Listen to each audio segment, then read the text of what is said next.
Good evening internet, this is my video on baby headstand. I did want to do a video for yoga for surfers, using my husband as a guinea pig, but unfortunately he ate too much lunch, so he was too full to do the postures. So we'll try that for another day. So it's a Saturday night, I'm on my own, my little boy's upstairs in bed, so it's an ideal time to do some yoga. I love baby headstand. I think it's a really good posture for giving people confidence about being upside down and being on their heads. People get very anxious about the pressure going through their head and their neck. So if you do have any structural issues with your neck, please exercise caution if you are attempting any of these postures. As I said in my crow pose yesterday, these are my interpretations of the postures and how to get into them, and I will try and do that as safely as possible. But obviously I would always recommend that you go to a yoga class, just even for the shared energy of being in a room with other people doing yoga. But in the meantime, I hope you enjoy what I've got to show you. So, baby headstand. It is an inversion, as I've said. It's also a bit of an arm balance, and it is great for preparing people to get used to being on the crown of their head or being upside down even. Like I said, that can cause people some anxiety. So I find that this is a great way and a safe way of starting to build people's confidence and to start to build that stamina around the neck as well. So we're going to start basically just on our hands and knees. As we did with crow pose, we need a nice wide base. So planting the palms down, we're going to come onto all fours. And all we're going to do is just bring the crown of the head. So I want you to tuck in and bring the crown of the head down. And I just want you to feel how that feels, if that makes sense. So just be aware of the weight going through. How does your neck feel? How does your head feel? Is it sore? Maybe you need another layer, maybe you want to put a towel under your head just to make it more comfortable, and then just come back up. So from here we can start to build up if that feels comfortable for you. If you do not want to progress beyond that because your neck or your head, that's perfectly fine. You can just stay in this posture. If it's okay and you want to progress further, we can go to rabbit posture. So we come onto all fours and we tuck the head under, coming onto the crown of the head.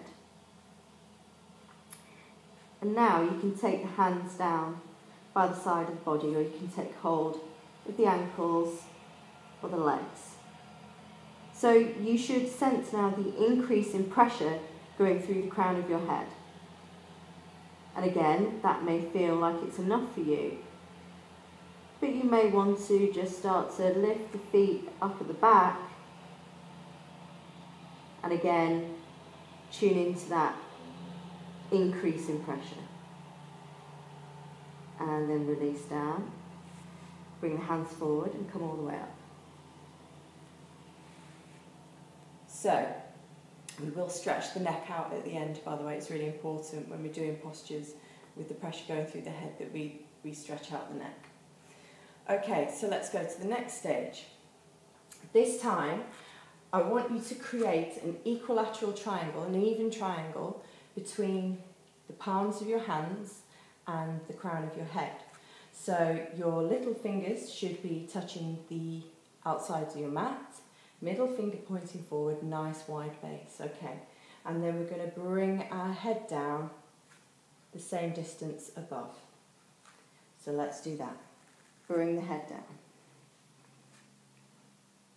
So what I want you to do as well is keep your elbows tucked in, because quite often elbows tend to splay out, and what happens then is you lose all that dynamic strength that you've got in your forearms, biceps, triceps, shoulders. So try and keep those shoulders tucked in so that they can move backwards.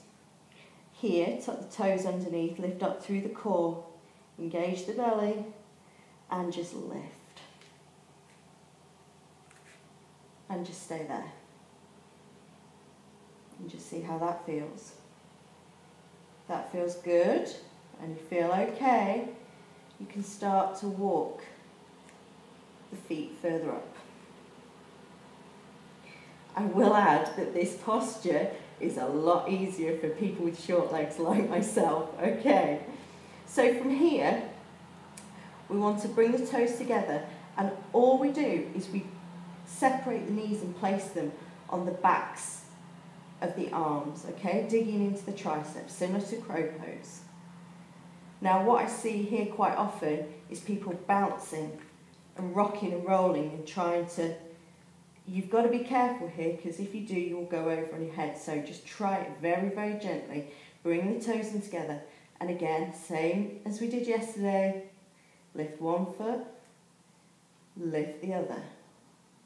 Belly still engaged. And then maybe finding the centre of gravity.